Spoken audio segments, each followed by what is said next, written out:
Diet चाबगे हाइदे diet तदि याम वारे अखोई family कछु नुंगाइबा family दि नतेबा अदुदुने इमुंग गे अवाबा मयाम जि मायोकनरगा आइगी diet की हुलकदरा आइगी इचिलिनाव गी हुलकदरा सुम खंबदा अखोनसु हाइनिंगगा सु हाइबा ngамदबा दुमै मयाम तौवे diet के गिदि थोइदोकना चाद्रे हाइदारे दुम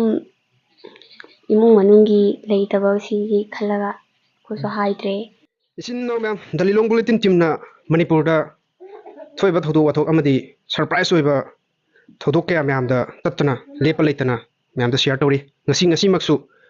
handak airport ta makoi thoklakpada okpagi yam viral chatkiba maitai pangal nupimcha ani khak kyam gai dafu pattagi makoi sanarui sina meghalaya da karate sanabada gold amadi silver lorkiba ani duni gold lorkipsina subani duga silver lorkipsina nafisani mabani ki pukning ge wakhal amadi makoi struggle sing ado mayam da share tawning bana maram origa ngasi asi makoi ki mafam asida la aga khoina interaction to bi program asi to buni han badaina hangjaning sina koi ani da ming asengba leifam amadi family mi kya suge aduga education gi matang sina kaya patam age habse tang habiyo han bada subani na habiyo aigi ming subani kawe khoi babagina riyazuddin kawe imagina rezia sultana kawe aigi jilinaw tarukni duga aigi class na 11 kari leifam di urukhunaw makhalakai aigi ming na fisa sahani kawe aigi ipagina zakir ali aigi imagina thoibi bengam ai leifam na kyam gai konyai thabi ekhoi manipur da leiba nupimja singsi maruina doctor gumba oja gumba nurse gumba yam oningeba mayam gi chatna bini ko sida mayam yam pamna ekhoi subani ga nafisa ga na karate mi phu pam ri sikari tang ni tai bi indian army oiningba aduduki nafisa de ai da samurai fan pame samurai fan oiningba adugi training torok pada awaba mayam mayok na ramgani amadi nangi training ki course maruina oja lai guru mayam leiri tis nangon de ga tawdu bi namdu bi adi middle orok tabi adi na tor amgani amadi family gi support le ramgani aduga sigi mayok na bada society lekai na natraga nang training to bachat pa matamda mina thina ngang birak pa nupina sanara ke do doino gaina sum bada nang training si tu age sana tu age khan ba yaram gani kap pa yaram gani ba adu matang de kitang thambi nang da mateng pang po ja sing course natrag family aduga nang da nuai to phau khim tang yawe aigi training da support tawbirok pase aigi oja mujib mahakna khoigi support yam tawbi aduga aigi family ima baba adaki baba gi machin manau ima gi machin manau noina support tawbi aduga lekai gi mina budi nupina sanaraga kai kana toino kai dawdoino na habi budi mam yawi lekai na ma'am ha ki taraga su manipur yum pande chatlaga gold medal lorok pangam khre manigo yam si lorok pada kai phawi thamoida nungaiba harawa phawi adu moigi mamangda isi mi amo oitaba yade haibagi asada hotnajari ai oja mujibur rahman sanawda yamna hoida kedowe aduga ai ima ipa ichilinaw nasu hoida focus yam pi adu lekai na de sum nupi sana kedodoino khangraw selaga chatlaga kedodoino matam khara sanaramaga adum no sangradone khotene yam haiba adume tawdo sum pukni nusi bisyawe training to ke gan khan bi yaw yawe adu matam do nang da kanana support to bi re course na to bi rakra family ndor rakra ai ko course na su tawe aduga akoi family na ju ayambada adum kedawe mangda nakoi atop atop manipur gi mapan da manipur da tournament kya yaw khre haina tai medal su nei noi medal si di masing thibu ngamaroi si no da phang podi or ma yam continuously training tor matung da tournament yaw ro phang punga tani karam ba india gi mafam sing da manipur gi mapan da chatlure tournament aduga kai ki medal lor khre du thambiyo subani na an thambi egi ahanba tournament japasi agartala da chatle national ne bronze lawre aduga kari delhi ki sina karate ka jit kunindo gane gold amaga silver amaga lawre karate gina gold lawre jit kunindo gina silver lawre aduga ahum suba japasi dana kokarjan chatle sidana silver lawre andaki agartala ki sina gold lawjare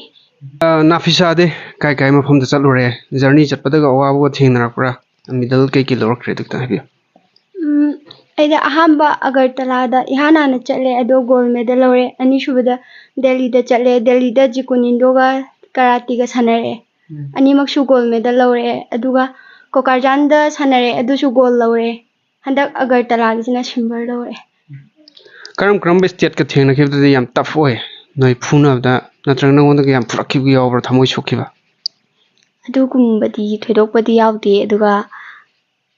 ahanba tournament thokpa kandadi ai sum sana nungaijate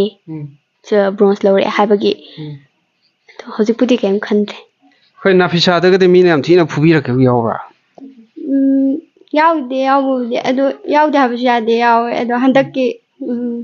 Agartalagisi phure aina supura nang supura man supura ba aduga credit sin khoi ngasi gi stage yorok pasi credit se kana da pini family dara course dara kana da pini ngam ta bis aigi course ta su pininge family da su pininge khoi nafisa gi kana da pini ajo course ta su pininge maru ena course ta su pininge aduga khoi family da su pininge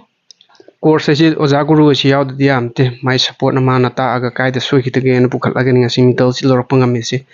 yam chau thok chen ngai ne khoi manipur gi meti pangal gi nupi macha ani khak na manipur gi mapal da ga chat la ga society gi leiriba difficulties myam si obstacles myam si cross to ga ngasi middle lorok pagi amade si una si ha ba da ke do se moi future plan si Indian Army da amde Assam Rifle da join to bi plan ni hai aduna aroi ba da haining bade manipur da leiriba nupi macha singda sana ningba kung ka am si yoram gani myam yoram gani sana ngam da ba family gi issue ogira society gi ogira madu sing du da kari message pining adum makha tana sana biyo wakhan medal lawde habagi wakhan son thaba to bigano aduga hotna radi mai pak taba leitabane dai chabagi journey gi ate sida hoji recurrent award apa leiba nakoi indi amna siga leitar ga diet chi protein natraga to natraga na chatpada gari ga leidi yam nuai ni ga khanba award apa leiba kai ki award apa lei ga hoji leibase akhoi gi sananangai gi equipment sumba sigi awaba su thengnare aduga sanaba chatpagi cycle lerga na cycle na chatle leitraga message halakpa sida hoji si yam wai dai ke gidi thoidokna chatre haidar dum imung manungi leitaba sigi khalaga ko so haidre dadana yam thamoi sok ngai ne imung manungi leitam na maram orga imung da so haidaba atopa site su support to video na maram orga diet po cha de habsi ma'am अखोई सिन्नाव अखोई Lilong bulletin ngasi gi pucho si angbiriba sinnaw singna mateng pang bulei targasu pantadana pangbinaba nolok ningsingjari nafisa da su sugumba requirement hoji darkar leiba yam tongningba tawbudi ngamdaba sugumba cycle or gari mcha training chatpagi diet chabagi sumbagi ma'am leramgani adugi awada passing du kitang thambiyune hoi khona dum chapado ado cycle gumbaga dum chapasu yawe diet chabagi haide diet ta yam ware